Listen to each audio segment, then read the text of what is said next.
The book is called Birdlight, Freeing Your Authentic Creativity. The book came to me in 7 birds. So the first bird is the owl. And the owl is all about freeing your courage. So every chapter has a different bird, and the bird has characteristics or symbolism that corresponds with an aspect of the creative process. And the book unfolds in, I wouldn't say in a linear way, but there is a natural progression of characteristics. So basically, the book is a weave of anecdote. I do share some stories from my life. It's each chapter is an exploration of the creative process. Each chapter focuses on a different piece of that process. So as I said a moment ago, the owl is about freeing your courage.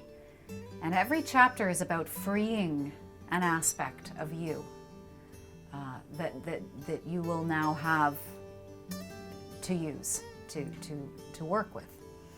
So freeing courage is very, very important. Courage cannot exist definitionally without fear. You have to be afraid in order to experience courage. So that's what the owl chapter is all about. Every chapter weaves story, sometimes poetry, sometimes reflections. There are passages that I have taken and incorporated from thought leaders and scholars on the subject of creativity. So there's quite a bit of material in every chapter simply to reflect upon and take in. And then at the end of every chapter is a series of exercises. And the exercises are designed to help you to liberate that part of you that is essential in the creative process that you will need. So chapter 1 is on courage, liberating your courage. Chapter 2 is about the woodpecker, a specific type of woodpecker called the northern flicker. And that's all about habit force, what Napoleon Hill called cosmic habit force. Being committed to developing habits, developing routines. I begin to explore some very helpful, very fruitful routines in the creative life in that chapter. Chapter 3 is on the robin. And the robin is an animal that, my goodness, you know, when you step outside on a May evening and listen to the song of the robin in the evening, it's beautiful. And you hear every robin singing its own distinctive song. There isn't just one set kind of way that a robin sounds. And that chapter very much is on authenticity, on living from a sense of one's own true, clear mission and purpose. And the exercises in that chapter are really catalysts to explore one's own calling and the evidence of that calling. So there's some reflection even back into early childhood with that chapter. Chapter 4 is on the crow. And the crow is a master caller and collector. So those are the 2 focal points for chapter 4. And one of the things I do in that chapter is look at all the variety of ways that the crow calls. So I have organized the chapter into creative calls, into the ways that we are called to create. Chapter 5 is on the duck. The duck, you may say, with a laugh. The duck is actually about depth of emotion. Ducks are deep divers. So the duck is about truly accessing emotion. And emotion is the lifeblood of a creative process. You know, we want to learn how to harness it beautifully. so that we don't stay down too long in some places, so that we develop the muscle to know when to take the dive and when to resurface. And that can be something that takes people a while. The next chapter is the swan. So yes, the waterfowl. The swan is really about grace and community. The swan is about birds of a feather. The swan is about discovering your identity, discovering who you really are, and grace in communities, the importance of that in the creative process. Grace in finding the right communities. And finally, the eagle. And the eagle is about soaring with perspective. The eagle's gift is the gift of perspective. And you know, I often in my talks will refer to, in the dream building process, we get to a place where we have to decide, you know, and in dream building, to make a decision actually means to make a commitment. We have to commit.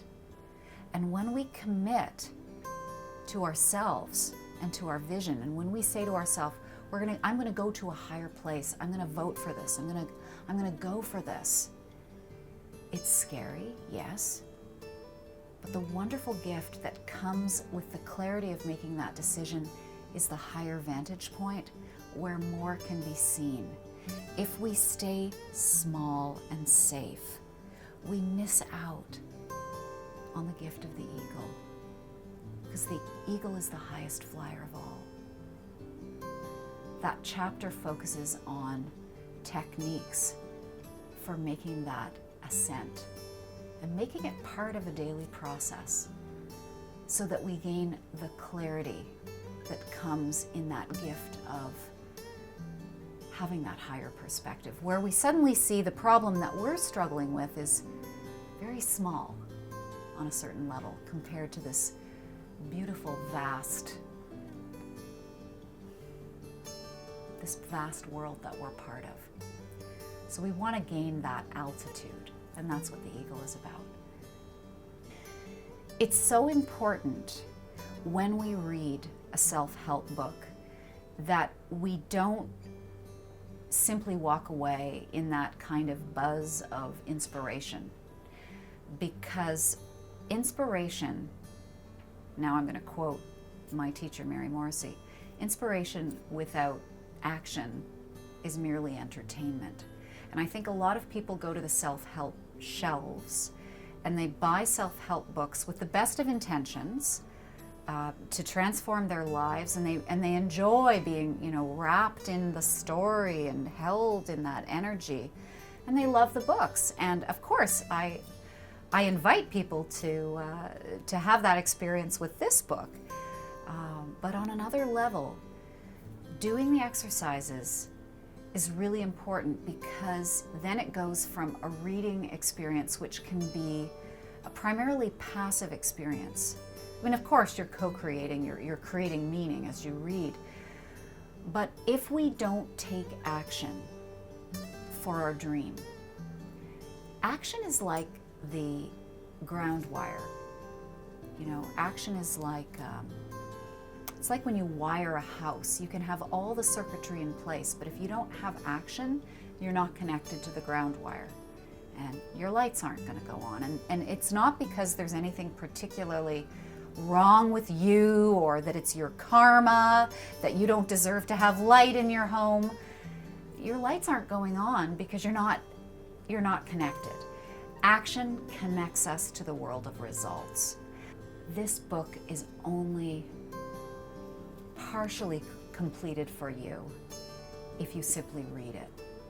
You must take action. You must do the exercises. You must take action for your dream if you are to live into the vision of that dream.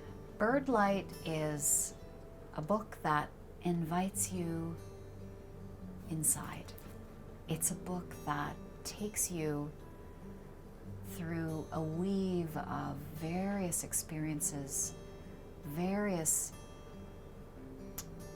stories, poems. It takes you through case studies. It takes you through research into creativity that is powerful. Powerful. It takes you into you. It provides you with points where you can reflect on your journey. It's absolutely relevant to you. And in fact, that is how this book is meant to be used. It is meant to become yours.